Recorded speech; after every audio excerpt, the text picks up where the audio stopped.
फिक्र में अब बात उस तस्वीर की जो है तो परंपरा का हिस्सा, लेकिन आज आपके लिए देखना बेहद जरूरी है, क्योंकि ये वही परंपरा है जिसका पालन संसद में हुआ। ये वही परंपरा है जिसका पालन आज उत्तर प्रदेश की विधानसभा में भी हुआ। हम बात माफिया अतीक अहमद और उसके भाई अशरफ से जुड़ी विधानसभा कार्यवाही की कर रहे हैं, जिसमें संसद की तरह ही यूपी विधानसभा में भी सब कुछ हुआ। जिन पूर्व सदस्यों का निधन हो गया उन्हें श्रद्धांजलि दी गई। परंपराओं को मानते हुए ही विधानसभा में माफिया अतीक और अशरफ के लिए श्री और माननीय जैसे शब्द कहे गए।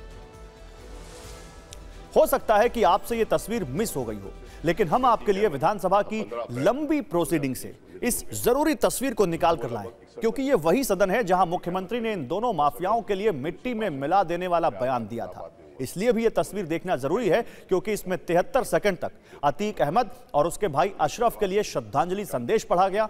दोनों को श्रद्धांजलि दी गई। हालांकि ये दोनों पूर्व विधायकों को दी गई श्रद्धांजलि का हिस्सा है, जिनकी मृत्यु पिछले सत्र और इस सत्र के बीच में हो गई। इनमें अतीक अहमद का नाम भी शामिल है और उसके भाई अशरफ का भी। आज भी ये सब कुछ नियमों के अनुरूप ही हुआ है।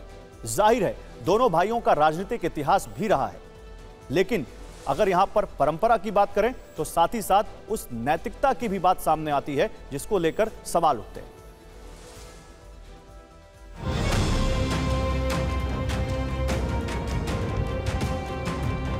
उत्तर प्रदेश विधानसभा के भूतपूर्व सदस्य श्री अतीक अहमद का 15 अप्रैल 2023 को निधन हो गया। वो लगभग 61 वर्ष के थे। श्री अतीक अहमद का जन्म 10 अगस्त 1962 को प्रयागराज इलाहाबाद में हुआ था। ये पेशेवर माफिया और अपराधियों के सरपरस्त हैं और ये लोग लगातार यही करते रहे हैं। इनके रग-रग में अपराध भरा हुआ है। अपराध के अलावा इन्होंने कुछ सीखा ही नहीं है। उत्तर प्रदेश विधानसभा के भूतपूर्व सदस्य श्री खालिद अजीम उर्फ अशरफ का 15 अप्रैल 2023 को निधन हो गया। वो लगभग 49 वर्ष के थे। श्री खालिद अहमद उर्फ अशरफ का जन्म 3 अप्रैल 1974 को जिला प्रयागराज इलाहाबाद में हुआ था। वो समाजवादी पार्टी के द्वारा पोषित माफिया है और उसकी कमर को तोड़ने का काम हमारी सरकार ने किया है। और फिर वो कार्रवाई है, इसे इस माफिया को मिट्टी में मिला देंगे। सरकार किसी है, सरकार किसी है, गफलत में हो। ये माफिया है, इनको मिट्टी में मिलाने का काम करेंगे अपराधी। विधानसभा के माननीय पूर्व सदस्यों के निधन से आज पूरा सदन शोकाकुल है। मैं अपनी ओर से तथा पूरे सदन की ओर से ईश्वर से प्रार्थना करता हूं कि वो दिवंगत आत्माओं को शांति प्रदान करे।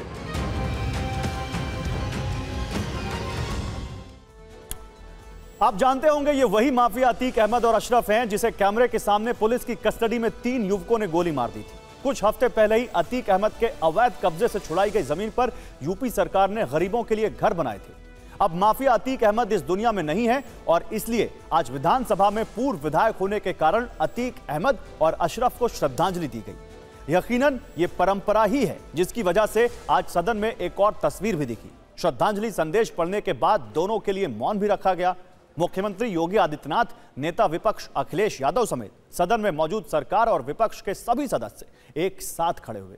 हालांकि एक बात हम फिर स्पष्ट करना चाहते हैं कि यह सदन की परंपरा के मुताबिक है और यह मौन भी उन सभी 12 पूर्व विधायकों के लिए था जिनका निधन हो गया है। यह तो फिट हुई संसदीय परंपरा की, लेकिन उत्तर प्रदेश विधानसभा में आज चर्चा के दौरान एक अलग वाकया भी हुआ। आज मणिपुर को लेकर उत्तर प्रदेश विधानसभा में नियमावली पर सियासत हुई। आज विधानसभा में नेता विपक्ष अखिलेश यादव ने मणिपुर का मुद्दा उठाया। उन्होंने विधानसभा में मणिपुर पर चर्चा करने की मांग की और मुख्यमंत्री से बयान देने की अपील की। आज पूरे प्रदेशों में नेता स्टार प्रचारक हैं, कौन सा प्रदेश में वोट मांगने नहीं जाते? चलिए अच्छी बात है, आप भी तो जाते हैं। आज नियम 301 के अंतर्गत कम से कम आज मौका है आपको कुछ बोलकर देश की आवाज बन जाए। तो वो बोला जहां पर बोला आप देश की आवाज बने, इसमें क्या खराब है कि अगर हमारे नेता देश की आवाज बन जाए? नहीं, इसलिए अगर आपको हमारा साथ चाहिए तो हम भी आज नियम आए। और अखिलेश यादव जब ये बोल रहे थे उस वक्त बीजेपी के विधायक भी उन्हें घेर रहे थे, टोक रहे थे और कह रहे थे कि इसी बहाने अखिलेश ने माना कि योगी जी राष्ट्रीय नेता बन जाएंगे। हालांकि स्पीकर सतीश महाना ने सदन की नियमावली का हवाला दिया और मणिपुर पर चर्चा से साफ इनकार कर दिया। लेकिन इस बीच विपक्षी सदस्य वेल में पहुंच गए, लगातार हंगामा करते रहे। विपक्ष के हंगामे के बीच स्पीकर ने भी बार बार साफ किया कि नियम के मुताबिक यहां दूसरे प्रदेश के मसले की चर्चा नहीं होगी। खैर, कुल मिलाकर अब तक सदन नियम और परंपरा के मुताबिक ही चलता है, लेकिन अतीक और अशरफ को दी गई श्रद्धांजलि की तस्वीर का संदेश यही है कि जब अपराधियों को राजनीतिक दल पाल पोस कर माननीय बना देते हैं तो ऐसी विरोधाभासी तस्वीर ही दिखती है, जो हो सकता है कि नियमों के मुताबिक तो ठीक हो, लेकिन नैतिकता की कसौटी पर खरी नहीं उतरती।